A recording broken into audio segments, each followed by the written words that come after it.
விழுப்புரம் அருகே சொத்துக்கு ஆசைப்பட்டு தந்தைக்கு கொலை மிரட்டல் விடும் மகள் மீது நடவடிக்கை எடுக்க கோரி காவல் நிலையத்தில் புகார் அளிக்கப்பட்டிருக்கிறது. விழுப்புரம் மாவட்டம் மரக்கோணம் வட்டம் கூடிமேடு பகுதியை சேர்ந்தவர் அப்துல் ஹனீம். இவருக்கு 3 மகன்களும் 4 மகள்களும் உள்ளனர். 80வது வயதான அப்துல் ஹனீம் கடந்த 2013 தனது சொத்துக்களை 4 பாகமாக பிரித்து மகன்களுக்கு கொடுத்து விட்டார். மீதமுள்ள ஒரு பாகத்தில் அப்துல் ஹனீம் ஜீவனம் செய்து வருகிறார். இந்த நிலையில் இவரது இளைய மகன் அடியாட்களை கொண்டு தந்தையை மிரட்டி சொத்தை அபகரிக்க முயன்றதாக கூறப்படுகிறது. சேலம் மாநகர் மாவட்ட சார்பணி நிர்வாகிகள் ஆய்வுக் கூட்டம் மாநகர் மாவட்ட செயலாளர் ராதாகிருஷ்ணன் தலைமையில் நடைபெற்றது. இந்த கூட்டத்தில் சிறப்பு அழைப்பாளராக மாநில இளைஞரணி செயலாளர் நல்லத்தம்பி, துணை செயலாளர் நடிகர் ராஜேந்திரநாத், வழக்கறிஞர் பதிவு பன்னீர்செல்வம், மாநில மகளிர் அணி செயலாளர் மாலதி வினோத் உள்ளிட்ட நிர்வாகிகள் கலந்து கொண்டு தேர்வு செய்யப்பட்ட சார்பணி நிர்வாகிகளுடன் கலந்து கொண்டனர். கூட்டத்தில் கட்சி வளர்ச்சி பணி குறித்தும் நடைபெறவுள்ள நாடாளுமன்ற தேர்தலில் கிளைகள் அமைத்து பணியாற்றுவது குறித்தும் ஆலோசிக்கப்பட்டது. மேலும் கட்சி உறுப்பினர்கள் சேர்க்கை மற்றும் பல்வேறு பணிகள் குறித்து நிர்வாகிகளுடன் மாநில நிர்வாகிகள் ஆலோசித்தனர். வருகின்ற தேர்தலில் தேமுதிக வெற்றி பெறுவதற்கு இரவு பகல் அயராது உழைக்க வேண்டும் என்றும் கூட்டத்தில் விவாதிக்கப்பட்டது. தமிழகத்தில் நாளை முதல் வெப்பத்தின் தாக்கம் அதிகரிக்கும் என்று சென்னை வானிலை ஆய்வு மையம் தகவல் தெரிவித்துள்ளது. வெப்பச்சலனம் காரணமாக தமிழகம் மற்றும் புதுச்சேரியில் ஓரிரு இடங்களில் லேசான மழைக்கு வாய்ப்புள்ளதாகவும் நாளை முதல் அடுத்த 4 நாட்களுக்கு வறண்ட வானிலையே காணப்படும் என்றும் கூறப்பட்டுள்ளது. காஞ்சி தெற்கு மாவட்ட தேமுதிக சார்பில் மாவட்டத்தில் உள்ள 12 ஒன்றியங்கள், 7 பேரூர் கழகம், 1 நகரம் கழகம் ஆகியவைகளுக்கு அணிகளுக்கான தேர்வு கூட்டம் நடைபெற்றது. மாவட்ட செயலாளர் ராஜேந்திரன் தலைமையில் நகர செயலாளர் டில்லி பாபு முன்னிலையில் நடைபெற்ற இந்த கூட்டத்தில் தலைமை நிலைய சிறப்பு அழைப்பாளராக செல்வ அன்புராஜ், மாநில கேப்டன் மன்ற செயலாளர் விஜயராஜ், மாணவரணி செயலாளர், விவசாய அணி துணை செயலாளர் வீரபத்திரன், தொண்டரணி துணை செயலாளர் ஜனார்த்தன் ஆகியோர் கலந்து கொண்டு புதிய பொறுப்பாளர்களை தேர்வு செய்தனர். கூட்டத்தில் கிளைதோறும் புதிய இளைஞர்களை உறுப்பினர்களாக சேர்க்க வேண்டும், புதிய மகளிர் உறுப்பினர்களை அதிகப்படியாக சேர்க்க வேண்டும், வரும் நாடாளுமன்ற தேர்தலில் தேமுதிக வேட்பாளர்கள் வெற்றி பெற பாடுபட வேண்டும் உள்ளிட்ட தீர்மானங்கள் நிறைவேற்றப்பட்டன. இதில் ஏராளமான தேமுதிகவினர் கலந்து கொண்டனர். வேலூர் மாவட்டம் குடியாத்தம் அருகே தண்ணீர் தேடி கிராமத்திற்குள் புகுந்த புள்ளிமான் நாய்கள் துரத்தியதால் கிணற்றில் விழுந்து உயிரிழந்தது. சின்னநாகல் கிராமத்தில் தண்ணீர் தேடி வந்த புள்ளிமான் ஒன்றை நாய்கள் துரத்தியது. இதனால் மிரண்டு போன மான் வேகமாக ஓடியபோது 150 அடி ஆழம் கொண்ட விவசாய கிணற்றில் தவறி விழுந்தது. தகவல் அறிந்து வந்த தீயணைப்பு துறையினர் 1 மணி நேரமாக போராடியும் மானை சடலமாக மீட்க முடிந்தது. இந்நிலையில் காட்டுப்பகுதியில் வனவிலங்குகளை பாதுகாக்கும் வகையில் தண்ணீர் தொட்டி அமைக்க வேண்டும் என்று பொதுமக்கள் மற்றும் சமூக ஆர்வலர்கள் கோரிக்கை விடுத்துள்ளனர்.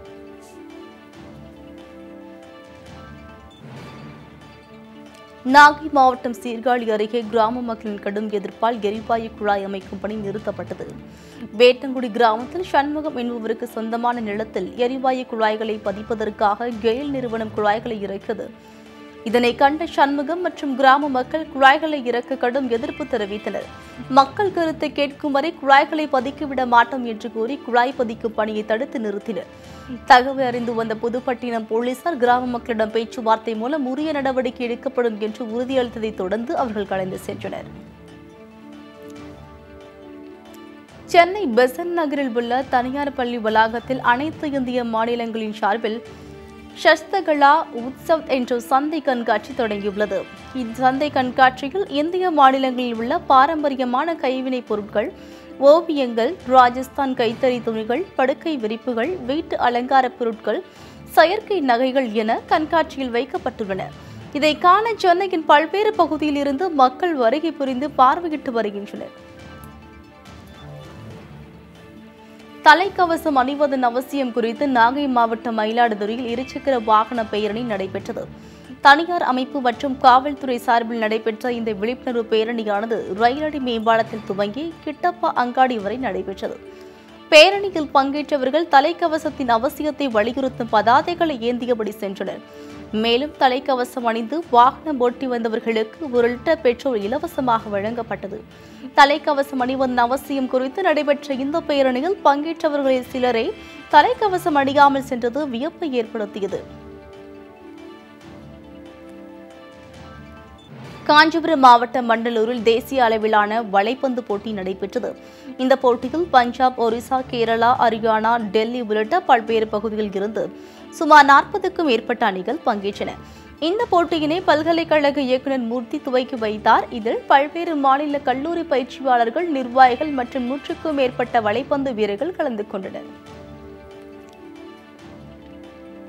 வறுமை கோட்டிற்கு கீழ் உள்ள பட்டியலில் தங்களின் பெயரையும் சேர்க்க வலியுறுத்தி திருவள்ளூர் மாவட்டம் வடமதுரை கிராம மக்கள் ஆட்சியர் அலுவலகத்தை முற்றுகையிட்டனர். தமிழக அரசு வழங்கும் ரூபாய் 2000 தங்களுக்கு வழங்க வலியுறுத்தி மாவட்ட ஆட்சியரிடம் அப்போது அவர்கள் மனு அளித்தனர். முன்னதாக வறுமை கோட்டிற்கு கீழ் உள்ளவர்களுக்கு ரூபாய் 2000 வழங்குவதாக தமிழக அரசு அறிவித்தது குறிப்பிடத்தக்கது.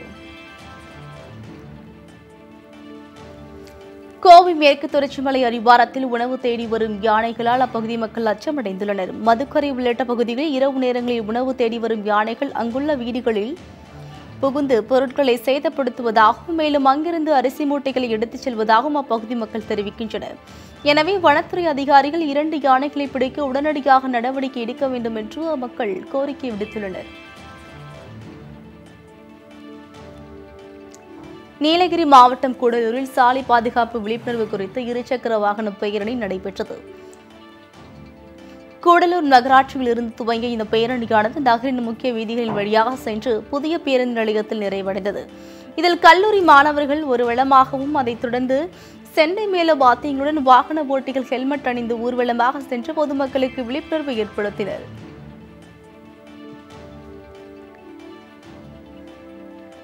கும்பகோணம் சாரங்கபாணி சுவாமி திருக்கோவில் மாசிமக திருவிழா வெகு விமரிசையாக கொண்டாடப்பட்டு வருகிறது. கடந்த 11ஆம் தேதி கொடியேற்றத்துடன் தொடங்கி நாள்தோறும் பல்வேறு வாகனங்களில் வீதியுலா நடைபெற்று வருகின்றது. இதன் முக்கிய நிகழ்வான 10ஆம் நாளில் மகாமக திருக்குளத்திற்கு சிவ ஆலயங்களில் இருந்து உற்சவர்கள் பஞ்சமூர்த்திகளுடன் எழுந்துள்ள அங்கு மாசிமக தீர்த்தவாரி நடைபெற்றது. இதில் ஏராளமான பக்தர்கள் கலந்து கொண்டு சுவாமி தரிசனம் செய்தனர்.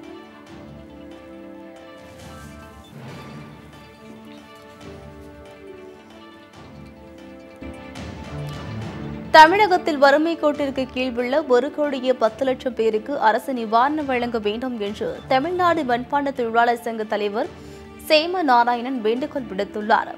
காஞ்சிபுரத்தில் செய்தியாளர்களிடம் பேசிய போது இதனை அவர் தெரிவித்தார். மேலும் தமிழகத்தில் மொத்தமுள்ள 40 லட்சம் மண்பாண்ட தொழிலாளர்கள் நலனில் அக்கறை கொண்டு தமிழகத்தில் பொங்கல் அன்று வழங்கப்படும் இலவச பொருட்களுடன் ஒரு பொங்கல் பானையும் ஒரு அடுப்பும் சேர்த்து பரிசாக வழங்க வேண்டும் என்று கோரிக்கை வைத்துள்ளார். திருப்பூர் மாவட்டம் தாராபுரம் அருகே கவுண்டச்சிபுதூர் ஊராட்சியில் 30 லட்சம் செலவில் அமைக்கப்பட்ட அம்மா பூங்கா மற்றும் உடற்பயிற்சி கூடத்தில் முறைகேடு நடந்துள்ளதாக அப்பகுதி மக்கள் குற்றம் சாட்டியுள்ளனர். உடற்பயிற்சி கூடத்தில் இருந்த உபகரணங்கள் காணவில்லை என்றும் மீதமுள்ள உபகரணங்களும் உடைந்து பயன்படுத்த முடியாத நிலையில் இருப்பதாகவும் புகார் தெரிவித்துள்ளனர். வேலூரில் பிளாஸ்டிக் குடோனில் ஏற்பட்ட தீ விபத்தில் பல லட்சம் ரூபாய் மதிப்பிலான பொருட்கள் சேதமடைந்தன. ரங்காபுரம் பகுதியில் உள்ள குடோனில் அரசால் தடை செய்யப்பட்ட பிளாஸ்டிக் கேரிபேக் பிளாஸ்டிக் பொருட்களால் ஆன உதிரி பாகங்கள் வைக்கப்பட்டிருந்தன. இந்நிலையில் திடீரென அந்த குடோனில் தீப்பற்றியுள்ளது. தகவலின் பேரில் சம்பவ இடத்திற்கு வந்த தீயணைப்புத் துறையினர் சுமார் 2 மணி நேரம் போராடி தீயை கட்டுக்குள் கொண்டு வந்தனர். கோவையில் நடைபெறவுள்ள மார்பக புற்றுநோய் குறித்த மாமோகிராபி இலவச பரிசோதனை முகாமின் துவக்க விழா கோவை ராவ் மருத்துவமனை வளாகத்தில் நடைபெற்றது. 2 நாட்கள் நடைபெறும் இந்த விழாவில் மருத்துவர் ஆஷாராவ் மற்றும் அமைப்பின் தலைவர் சாந்தி சுரேஷ் ஆகியோர் கலந்து கொண்டு குத்து விளக்கு ஏற்றி துவக்கி வைத்தனர். கடலூரில் மண்டல அளவிலான விளையாட்டுப் போட்டிகள் வேலைவாய்ப்பு மற்றும் பயிற்சித்துறை சார்பில் நடைபெற்றது. கடலூர் அண்ணா விளையாட்டு அரங்கில் நடைபெற்ற இந்த போட்டியை மாவட்ட ஆட்சியர் அன்புசெல்வன் துவக்கி வைத்தார். இதில் கடலூர், விழுப்புரம், ஒரத்தநாடு, தஞ்சாவூர், உளுந்தூர்பேட்டை உள்ளிட்ட தொழிற்பயிற்சி பள்ளி மாணவர்கள் கலந்து கொண்டு கொடி அணிவகுப்பு நடத்தினர். கால்பந்து, கூடைப்பந்து, கபடி, பூப்பந்து, ஓட்டப்பந்தயம் என பல்வேறு போட்டிகள் நடைபெற்றன. திருச்சி தேசிய தொழில்நுட்ப கல்லூரியில் அகில இந்திய தேசிய தொழில்நுட்ப கல்லூரிகளுக்கு இடையேயான கிரிக்கெட் கூடைப்பந்து மற்றும் வாலிபால் உள்ளிட்ட போட்டிகள் நடைபெற்று வருகிறது. இதில் இந்தியாவிலிருந்து சுமார் 24 கல்லூரிகளைச் சேர்ந்த 1400 வீர வீராங்கனைகள் பங்கேற்றுள்ளனர். 4 நாட்கள் நடைபெறவுள்ள இப்போட்டியில் வெற்றி பெறும் அணிகளுக்கு பரிசுகளும் சான்றிதழ்களும் வழங்கப்பட உள்ளன. விழுப்புரம் மாவட்டம் உளுந்தூர்பேட்டை அரசு ஆண்கள் மேல்நிலைப் பள்ளியில் சுமார் 50 வருடங்களுக்கு முன் பணியாற்றிய ஆசிரியருக்கு காணாபிஷேகம் நடைபெற்றது. 50 ஆண்டுகளுக்கு முன் இப்பள்ளியில் பயின்ற மாணவர்கள் ஒன்று சேர்ந்து தங்களுக்கு பாடம் நடத்திய 90 வயதுடைய ஆசிரியருக்காக இவ்விழாவினை ஏற்பாடு செய்திருந்தனர். இந்நிகழ்ச்சியில் கலந்து கொண்ட பொதுமக்கள் மற்றும் கட்சி பிரமுகர்களுக்கு 1 கிராம் வெள்ளி காசும் மதிய உணவும் வழங்கப்பட்டது.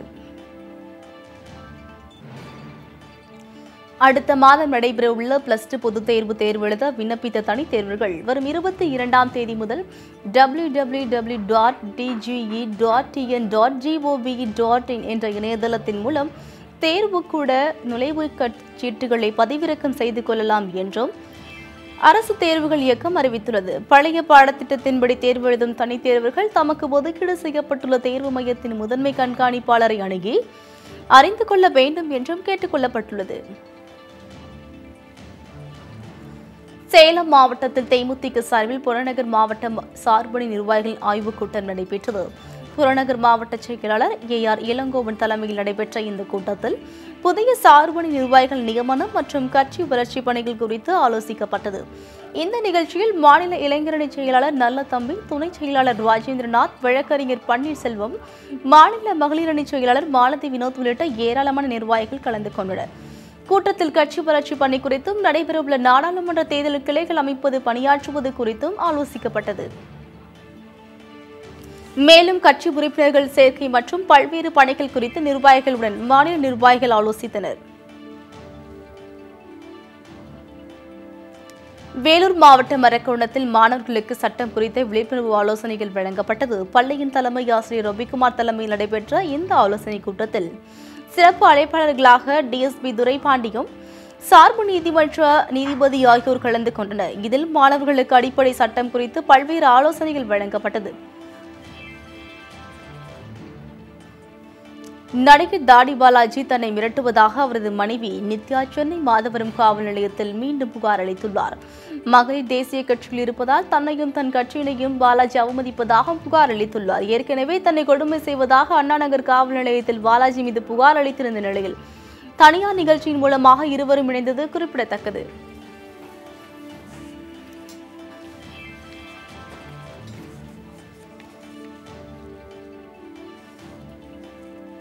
Thank you.